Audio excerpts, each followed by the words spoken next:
السلام عليكم ورحمة الله وبركاته. هتكلم كده جزء للأم.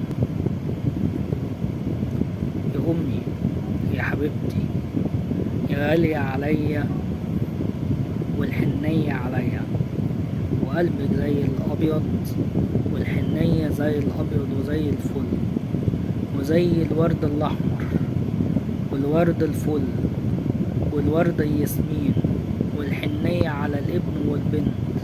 ربنا يخليكي يا أمي ويخليكي لينا يا رب العالمين.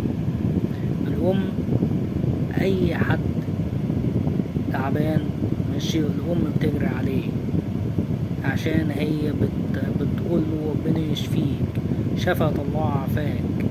الكلمة دي من الأم أو من الأب ابن بيشفي بسرعة. ربنا بيقول الأم والأب بيقولوا يا رب اشفي ابننا.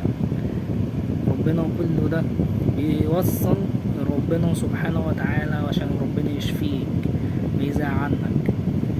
الأم بتخاف، والأم بالحنية بتقع جنبيك.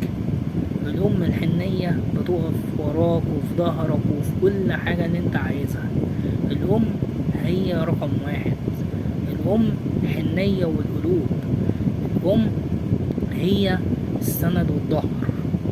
الأم السند والظهر. الأم عيون طيبة والصباح الفل يا أمي، وتبص على ايديها ورجليها وعيونها زي اللون الأبيض، وعيونها زي اللون الأبيض،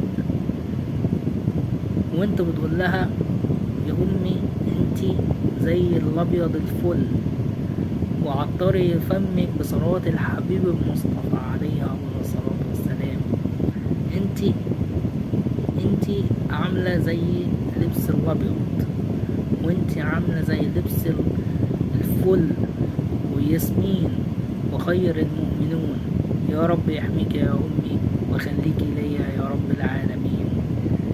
أمي رقم واحد، والأب رقم واحد، الأخ رقم واحد، والأخت رقم واحد.